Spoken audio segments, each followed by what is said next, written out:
Salut tout le monde, c'est Kaufman Go, j'espère que vous allez bien. Aujourd'hui, j'aimerais vous parler de Titanfall. C'est un jeu qui est développé par Respawn et cette compagnie a été formée par des anciens de Infinity Ward, donc ceux qui ont travaillé évidemment sur Call of Duty. C'est une des raisons pourquoi je vous présente actuellement un gameplay de Call of Duty, mais c'est pas la seule raison. Ce mode de jeu que vous regardez actuellement, c'est Escouade et ça va me permettre d'illustrer et de vous donner des exemples sur le sujet de la discussion, à savoir si Titanfall finalement est le modèle à suivre. Dans mes dernières vidéos, je vous ai parlé entre autres de la situation actuelle de Battlefield 4. On a fait aussi un retour sur vos commentaires. J'ai été chercher des éléments sur les forums. On a fait des réflexions sur le jeu. On a parlé aussi de la casualisation du jeu. Donc, sans trop se tromper, on peut dire qu'actuellement, il y a un certain malaise au niveau de la communauté Battlefield. Les joueurs n'ont plus autant de plaisir qu'ils pouvaient en avoir avant sur Battlefield en général, sur la série Battlefield.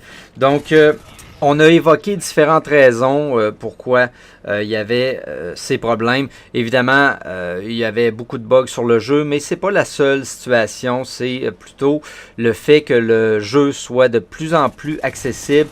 Mais il faut comprendre que je ne suis pas nécessairement contre la casualisation. Je suis plutôt pour. Mais le problème, c'est que le jeu devient de moins en moins équilibré. Donc, et le problème, beaucoup de gens ont laissé des commentaires à propos du comportement des joueurs et du niveau des joueurs. Et je pense que vous avez entièrement raison. C'est très difficile d'avoir une partie équilibrée sur des serveurs publics, et ça fait longtemps que je le dis, avec des joueurs qui sont vétérans et des joueurs qui sont occasionnels dans la même partie. Donc, en fait, aussi, c'est pas nécessairement évident de faire un tri dans les joueurs pour les placer dans des bonnes parties. C'est très difficile de calculer le skill d'un joueur. Donc, c'est des problèmes qui sont présents, je vous dirais, depuis le début des FPS et ça se fait sentir de plus en plus. Pourquoi? Parce qu'il y a de plus en plus de joueurs occasionnels sur les jeux. Donc, vous avez d'un côté les vétérans qui sont là depuis très longtemps et vous avez une masse de nouveaux joueurs qui arrivent sur les FPS et là, c'est le choc. Vous avez ces deux types de joueurs-là qui se mélangent sur des serveurs et les parties sont de moins en moins intéressantes, autant pour les joueurs occasionnels que pour les joueurs plus vétérans. Je pense qu'à l'heure actuelle, il y a de plus en plus de déséquilibre sur les serveurs publics. Si on regarde des jeux comme, par exemple, Counter-Strike ou Halo, c'est des jeux qui ont très peu évolué depuis leur sortie. Dans le sens où ils ont gardé exactement le même gameplay. Mais si vous regardez aussi les communautés qui sont sur ces jeux-là, les communautés sont beaucoup plus restreintes, beaucoup plus petites. Et si vous allez jouer, par exemple, à Counter-Strike ou si vous allez jouer à Halo et que vous n'avez jamais joué, vous allez vous faire complètement défoncer parce que c'est des jeux qui sont relativement épurés et où le skill est très important. Donc, évidemment, Halo a beaucoup plus évolué que Counter-Strike, par exemple, parce que dans Halo, maintenant, il y a des classes, il y a aussi le sprint. Vous avez certains éléments qui ont été ajoutés qui font partie finalement des FPS modernes. Mais il reste que au niveau de Halo, il y a très peu d'armes de disponibles. Donc il y a quand même un très bon équilibre sur les serveurs. Il y a un équilibre, oui, au niveau du jeu, mais au niveau des joueurs, pas nécessairement. Mais ça reste relativement équilibré. Pourquoi? Parce qu'encore une fois, la communauté est relativement restreinte. Même chose pour Counter-Strike, qui est encore moins évolué que Halo. Donc, c'est vraiment le même mode de jeu depuis toujours, c'est les mêmes armes, même s'il y a eu plusieurs versions quand même de Counter-Strike, ça reste un jeu qui est relativement fermé, qui a sa petite communauté et si vous essayez d'aller jouer sur ce genre de jeu-là, vous allez probablement avoir un peu de difficulté à vous adapter. Ça va vous prendre vraiment plusieurs parties avant de devenir bon et d'avoir finalement une bonne partie. Halo, c'est un jeu que j'aime beaucoup et je veux revenir sur ce jeu-là avec une vidéo que je vais présenter bientôt qui va être dédiée à Halo. Halo, c'est un jeu majeur dans les FPS, il ne faut pas se tromper. C'est un jeu très majeur. Si vous regardez, même au niveau de tout ce que le jeu a apporté au genre et au niveau aussi de la popularité, parce que Halo s'est vendu à 57 millions de copies dans le monde et toutes versions confondues. Et il faut savoir que c'est un jeu qui est uniquement disponible sur Xbox. Si on compare par exemple à BF, Battlefield qui s'est vendu à environ 36 millions de copies, toutes versions confondues, et qui est disponible sur Xbox, sur PlayStation, sur PC, etc. Donc, vraiment, je vous dis que si vous ne connaissez pas la série Halo, c'est un jeu, c'est un FPS qui est très, très majeur. Pour illustrer le problème d'équilibre qui existe actuellement sur les serveurs publics, j'ai deux exemples pour vous. Imaginez, premier exemple, imaginez que vous organisez un match de foot dans votre quartier avec des amis. Et il passe par là 4 membres de l'équipe de France. Donc, ils décident de jouer avec vous et ils se mettent les 4 dans une équipe, dans la même équipe. Comment vous pensez que le match va se dérouler? Comment vous pensez que la partie va finir? Est-ce que vous pensez que ça va être un match qui va être équilibré? Est-ce que vous pensez que les résultats de cette partie-là pourraient être pris au sérieux? Donc, je pense que j'ai pas besoin d'en dire plus. Il se passe la même chose sur les serveurs publics au niveau du jeu vidéo. Vous avez un mélange entre des joueurs très très forts et des joueurs très très faibles. Comment vous pensez que les parties peuvent être pris au sérieux? Comment vous pensez que les parties peuvent être équilibrées? C'est impossible. Donc, il faut que les développeurs arrêtent de travailler sur toutes sortes d'affaires, de remplir le jeu de toutes sortes de gadgets et se concentrent sur ce problème majeur. Parce qu'il y a de plus en plus de variété de joueurs et d'écart entre les niveaux, le skill des joueurs sur les serveurs publics. Deuxième exemple, imaginez que vous organisez encore le même type de match dans votre quartier avec des amis et il y a un de vos amis qui décide de suivre aucune règle. Donc, il décide de ne pas suivre les règles du jeu et il court avec le ballon dans ses mains, il donne des coups de pied dans les couilles aux joueurs, etc. Donc, il fout le bordel sur la partie. Comment vous pensez encore une fois que la partie va finir? Est-ce que vous pensez que le match va être agréable? Est-ce que vous ne pensez pas que vos amis vont avoir envie de quitter le match? Finalement, ce qu'on pourrait appeler sur les serveurs publics de jeux vidéo du Rage Quit. Donc, encore une fois, c'est un autre exemple qui montre comment la variété de joueurs et le problème du non-contrôle des joueurs sur les serveurs publics. Donc, ça donne des parties qui sont pas agréables et ça donne pas finalement le goût de s'investir dans le jeu et de poursuivre et d'aller plus loin. Je pense que Respawn avec Titanfall propose deux solutions à ce problème, à mon avis.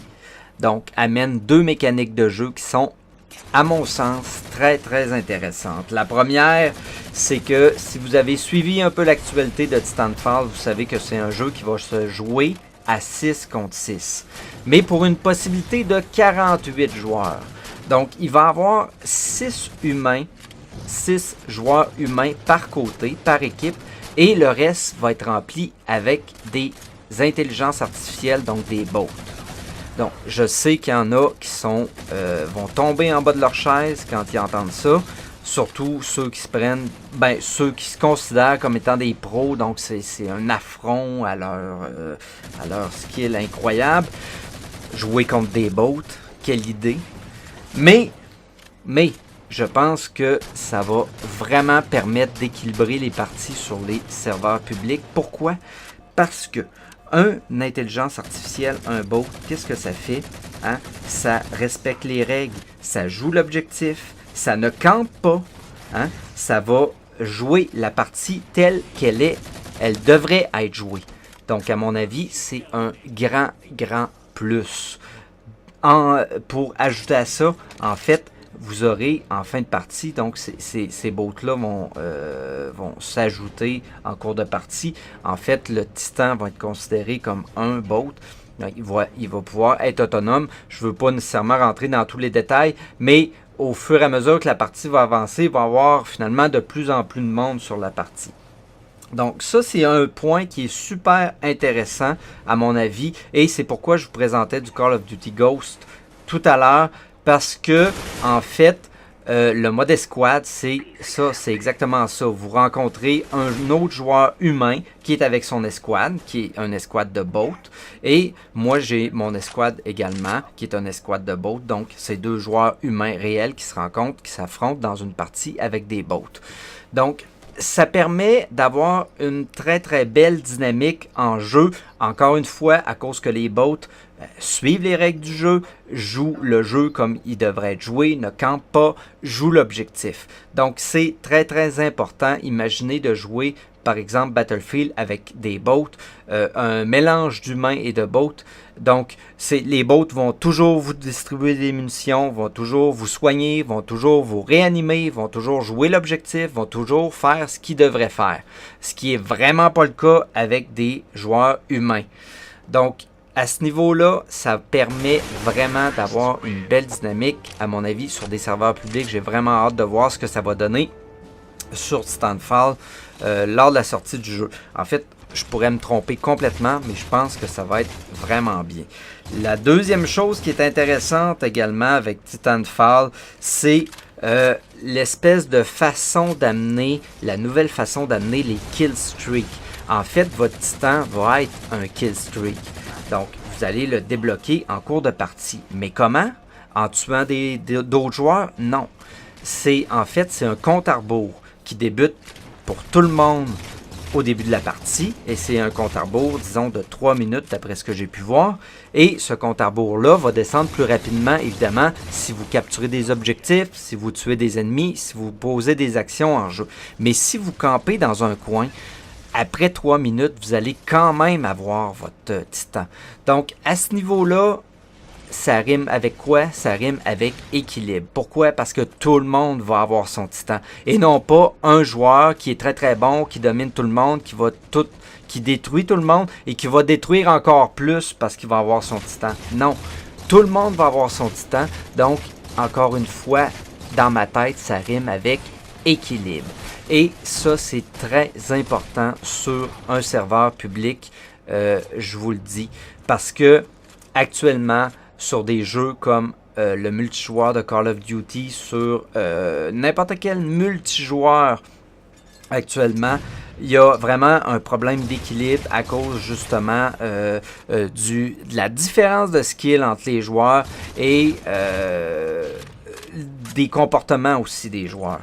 Donc, l'intelligence artificielle va aider à amener un certain équilibre sur le jeu parce que cette intelligence artificielle-là, encore une fois, va jouer le jeu tel qu'il devrait être joué et c'est vraiment pas le cas pour les joueurs humains. Et la deuxième chose, vous allez avoir finalement le compte à rebours qui va vous permettre de débloquer votre Titan et ça ne sera pas réservé uniquement à un joueur élite, un joueur vétéran, un joueur qui est un pro, mais ça va être dédié ou ça va être disponible pour tous les joueurs après 3 minutes de jeu. Donc, ça permet d'avoir vraiment une très bonne dynamique, à mon avis, dans la partie. Donc, ça fait le tour de ce que j'avais à vous expliquer au niveau de Titanfall, au niveau de la vidéo.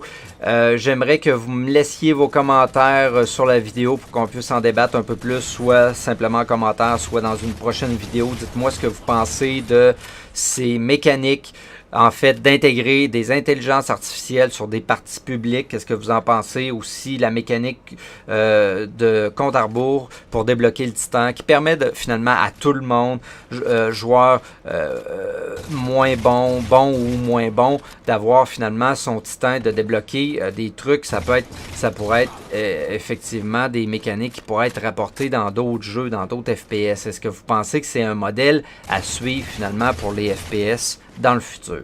Donc, merci d'avoir écouté la vidéo. J'attends vos commentaires. On se reparle bientôt. À la prochaine. Bye bye.